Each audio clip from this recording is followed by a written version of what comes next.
Hello, everybody, and welcome to week 2. I hope that you had some fun doing some sketches and observing people last week. This week, we're doing something similar, except this time I don't want you to focus on people anymore. I want you to actually focus on places or locations. You need to visit at least 2 different places. Try not to choose places that are very typical. It's maybe interesting to mix exteriors, so outside places and inside places. And so this week we're going to make sketches that help us to kind of understand more about the location that we're drawing. We're going to think about how it's designed and how it kind of works. I want you to make observational sketches, and also you can add text and notes to those. You can add some extra information, for example, about what activity maybe is happening in this location. I don't want you to focus on people, but I want you to focus on how the space is used. But you can also think about what type of people are in these places or your place, and what kind of interesting or unusual elements are there. Some examples that I like. Again, we're going with Studio Takeuma. As well as being great at sketching people, I really like how he also deals with places. I really like, for example, the details that he has in this library sketch. In some ways, it's a bit complicated with the color scheme, but I really think that the way that he put this detail and connected it with the long distance view of the library was really smart. And I also want you guys to think about some details in the space as well. So like we did last time, you can take some general views or draw some general views, but then once you have done this, then maybe you do want to focus on some small interesting details. And I like the picture on the right because we get a really good understanding of how the space is constructed and how the buildings stand next to each other. And we also have people in this picture, but they're also part of the background as well. So this is sort of the idea I have in my head about what we're doing this week. And then I also thought that maybe this is a nice example to show you. This is Jan Kebby again. And I really like the way that he's just divided up the spread, so the double page, yeah? And he's put these little boxes so he can put these different views in the boxes.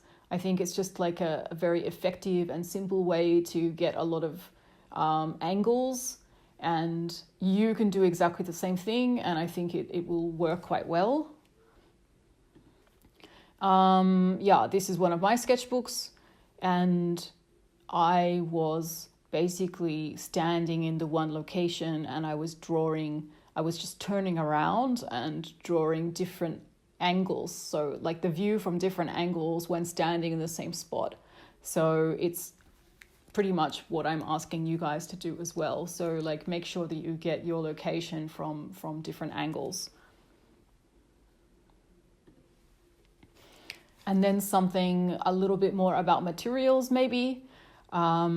I really love how Benoit Guillaume uses ink, or I think he uses a material that's somewhere it's a cross a little bit between ink and watercolor. And I just thought that I would show you these examples just for people who want to work with wet materials. It's really inspiring to look at the way that he uses them. This week, you probably need 2 or 3 spreads. So spread is a double page, yeah? You probably need about 2 or 3 spreads per place. So it depends how many places you visit. If you visit, if you visit two places, then maybe 3 spreads per place is enough. Of course, I totally don't have a problem if you want to fill more pages than this. So it's up to you, but try and have a minimum of 6 spreads, preferably more. And just some advice for the process.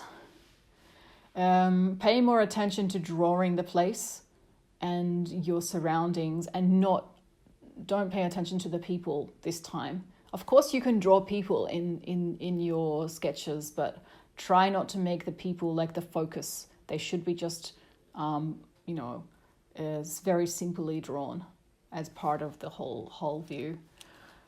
The same advice as last time. Don't try and make images which are perfect, and don't spend too long doing the sketches. Again, the same advice as last time. Please pay attention to how long it's taking you to do one sketch, and if it seems like you have some bad habits, like a lot of us do, then use the timer on your phone and be very strict with yourself, just because usually it's better to get the sketches done faster, and sometimes the faster sketches are actually better than our long sketches. And the other reason is you have a lot of drawing to do. So and then if you have a longer sketch that's a lot more detailed, of course you can spend like maybe 15 to 20 minutes. Again, like last time, try and limit your color palette. Another thing to think about is if, for example, you have a habit of drawing with outline, try and mix it. Try and do some sketching where you have lots of solid filled shapes. Or vice versa, if you tend to draw most of the time with these like solid shapes, then try and mix it with some outline drawing and things like this. Charlotte Ager, I wanted to use her work as a demonstration of very nice and effective combination of like the dry materials, so pencil, and the wet materials, which looks like probably gouache or maybe watercolor. So keep this in mind, that it can be a very effective way to use the materials. Just also put together a simple demo of the process, more or less, for this task. For my example, I just chose a local market hall that has a lot of produce from around the world, some fruit and vegetables. I chose it partially because of the really interesting architecture, and just also because of the fact that there's a lot happening there. I just wanted to show you how my process sort of looks, just for making these simple sketches in little frames that I mentioned before. It's very fast to just make them like this with contour line, and in this case I'm using wax pastel, but you could very easily do this with colored pencils, or marker would also work.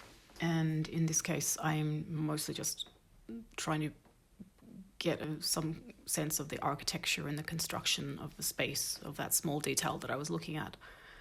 And then I wanted to also show you the basic technique that I use when I'm mixing materials. This technique I'm showing you with gouache, but it doesn't have to be with gouache. It could be with ink, or it could also be with markers, actually, if the markers are, as I mentioned before, the type that are quite liquid. And if you use markers, you would obviously have to use like a lighter or mid-tone to work with this system. So the idea is that I'm basically blocking in the areas that I consider to be kind of like mid-tone areas in the picture, and then I'm looking at which parts I also want to leave bright, or in this case like white, and I'm basically not touching that paper with the paint, but I am blocking in some other like sections there. It's quite a good system if you want to, for example, not get too focused on using contour line for everything. It can end up being like a little bit too fussy. And another reason that I think it's quite a good system is it's quite useful for understanding, getting a better understanding of like the proportions of the large shapes in the space and things like this as well. So this is why I think in particular it's a good system for drawing architectural spaces and things like this.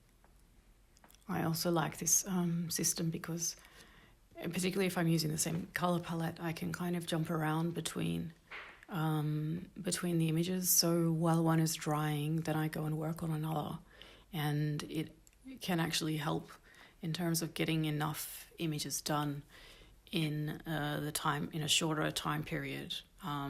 So yeah, obviously the disadvantage of using gouache is the drying time. But what I've learned to do is to basically like work on a spread, make multiple smaller images, and then just swap between them. So while one of them is drying, then I go and work on the other. And here you can see while the pages with the gouache are drying, then I'm going back to the other page and kind of like using the time constructively to draw another image. So this one I've decided to like not go with the system of filling in these large shapes with gouache. I've decided to go for something that's partially just made with contour line, because I like the variety, I like how it looks all together, and I also think the contour line system is perfectly functional. But in this case, I decided to actually just mix up the gouache with the contour line. Here you can see all the images in progress. So with the ones done just with gouache, I haven't worked over the top with other materials yet, but now I'm working over the top of the gouache, which is already dry, because while it was drying, again, I worked on some other images. And you can see here I'm just adding a few more darker elements to kind of get better contrast. Just kneading it up a little bit, and then going over the top and adding some kind of like more stylized brickwork and railings and so on and so forth. So you can more or less see how it looks in the end, and I'm going to show you my results here so you can sort of see more or less how everything all ended up, including the exterior, obviously. Angled, detailed shots of the exterior. These are all gouache with wax pastel. And yeah, those are those pictures that I was painting on the camera then. So you can sort of see, how it all looks, and the kind of different feeling you get from the contour images and the ones with a little bit more solid form in there. That's basically it. So I hope that all of that is going to be an engaging task for all of you, and I'm really looking forward to seeing the results.